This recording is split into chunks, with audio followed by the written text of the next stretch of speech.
Mr. Doran, in your work, is the People's Republic of China one of the main focal countries? It's perhaps the most focal country. And could you tell the jury why? Since 2012, since the ascent of Xi Jinping as President of China or Dictator of China, China's external actions have become much more aggressive than they were previously. The Chinese government and the CCP regularly use its Ministry of Foreign Affairs, its police, and its intelligence agencies to intimidate and coerce Chinese dissidents overseas, including some who have been my client. Mr. Doran, how much of your work involves protecting individuals and corporations from the hostilities of the People's Republic of China? I would judge about 50%, although that number is growing. And could you just describe your experience as it relates to the security threats posed by the PRC? Do you mean my personal experiences? And professional. Yeah, so I have lived and worked in China in a sensitive commercial position, and while I worked there, I was absolutely sure that all of my phone calls were listened to. I was sure that my emails were being read, clandestinely, without my knowledge, permission.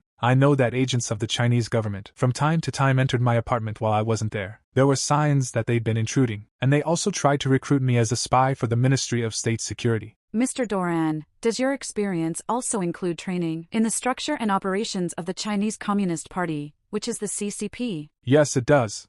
And could you tell us, please, what is the correlation between the CCP and the PRC? So the People's Republic of China is the name which the country of China has had since 1949, when the Communist Party emerged victorious in the Chinese Civil War, and they renamed the country the People's Republic of China on the basis that they are a Marxist, Leninist party, a communist party. The CCP, the Chinese Communist Party, is the sole legal party in China. It dominates every aspect of political, economic, social, cultural life there, and it jealously guards its monopoly on power. You could say that the Chinese state is the CCP, and the CCP is the Chinese state.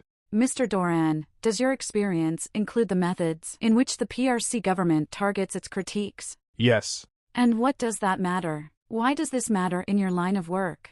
It matters because my clients are often subject to very coercive or intimidatory tactics by Chinese government agencies, and knowing how they operate, I can advise my clients on how to take measures to reduce that risk or mitigate that risk.